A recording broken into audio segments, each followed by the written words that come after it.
siyakubonga ngothando lwakho sathemba ngelani eliphakeme. Baba siyabonga, Baba siyakubonga ngothando lwakho sathemba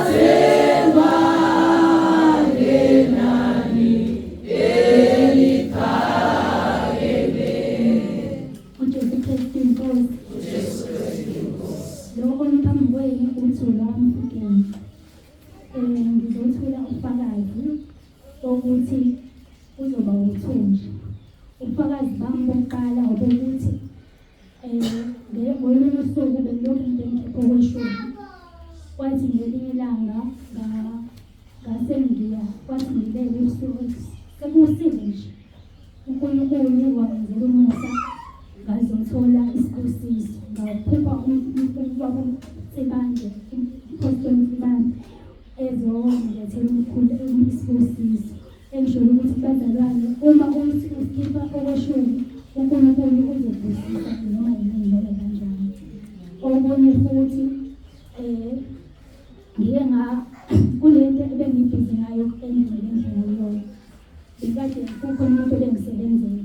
Ngine ukuthi shuthi uzoqeda kulela sonto singakangeni enkosini. Waphoqeleka ukuthi akaqedanga. Ngase ngiyibuza inhliziyo yami ukuthi ngabe kufanele yini kuleli izolo ukuthi aqhubeke yini ayosebenza ngoba umkhulu wayeshilo wathi uma usemkhosini akumele usetshenziswe. Kwathi ngolesihlanu ntambama ngakhuleka ngathi Nkosi ngikubuza ukuthi ngabe ngempela kufanele yini uma kungafanelekanga ukuthi ayosebenzela lo muntu ebenzile cela ukuthi ungivezele ukuthi angayi. Nangempela ngavuma ngalala. Kwathi ekuseni ebusuku ngaphupha futhi ngiphupha engathi ngiyona lendlu engisizwa yona.